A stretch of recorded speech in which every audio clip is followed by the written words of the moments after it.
Hello everyone, welcome to the art and artistry. আজকে আমি আপনাদের সাথে শেয়ার করব 5টা ফ্লাওয়ার আইডিয়া। তো শুরু করা যাক। প্রথমে আমি এখানে 3টা কাগজ নিয়েছি 20x8 সেন্টিমিটারের। তারপর এটাকে মাঝখান থেকে ফোল্ড করে নিয়েছি। তারপর এটাকে ভিডিওতে দেখানোর মতন করে কাট করে নিয়েছি।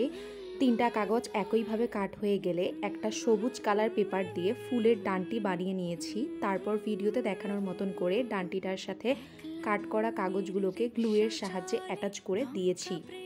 তারপর হাত দিয়ে পাপড়িগুলোকে একটু ফোল্ড করে দিয়েছি যাতে ফ্লাওয়ারটা আরও অ্যাস্থেটিক লাগে। তাহলেই তৈরি হয়ে গেল আমাদের প্রথম ফ্লাওয়ার আইডিয়া। এটাকে ঘর সাজানোর জন্য বা ফুলদানিতে সাজানোর কাজে ব্যবহার করা যেতে পারে। এরপর আমি সেকেন্ড ফ্লাওয়ার বানাতে চলে যাচ্ছি। প্রথমে আমি এখানে স্টিকি নোট থেকে পেপার নিয়েছি। তারপর পেপারটিকে দুই সাইডে ক্রসভাবে ভাঁজ করেছি। ভাঁজ করা হয়ে গেলে ফ্লাওয়ার শেপের মতো করে আর্ট করেছি। এরপর কাট করে নিয়েছি। কাট করা হয়ে গেলে ফ্লাওয়ারের মতো দেখতে হবে। 8টা পাপড়ির মধ্যে একটা কেটে নিয়েছি। তারপর শেষেরটার সাথে প্রথমটা গ্লুয়ের সাহায্যে অ্যাটাচ করে দিয়েছি। ফ্লাওয়ারটাকে একটা অ্যাস্থেটিক লুক দেওয়ার জন্য পাপড়িগুলোকে কাঁচির সাহায্যে ফোল্ড করে নিয়েছি। তাহলে তৈরি হয়ে গেল আমাদের সেকেন্ড ফ্লাওয়ার আইডিয়া। এটি ঘর সাজানোর কাজে ব্যবহার করা যেতে পারে।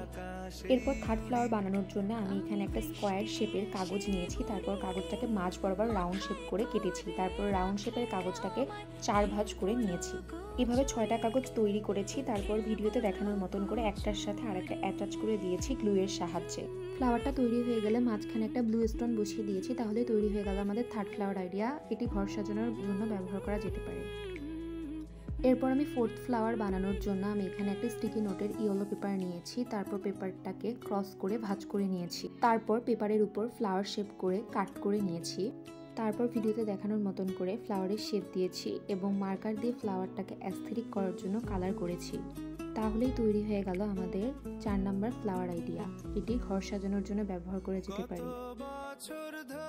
এরপর আমি ফিফথ ফ্লাওয়ারটা বানানোর জন্য প্রথমে এখানে 3টা কাগজ নিয়েছি 20x8 সেন্টিমিটারের।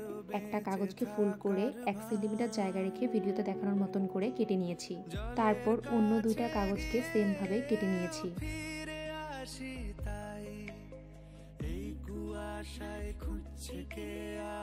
তারপর একটা গ্রিন কালার পেপার নিয়ে ফুলের ডান্টি বানিয়ে নিয়েছি। ডান্টিতে ভিডিওতে দেখানোর মতো করে গ্লু দিয়ে কাট করে কাগজগুলোকে ফ্লাওয়ার শেপ করে লাগিয়ে দিয়েছি।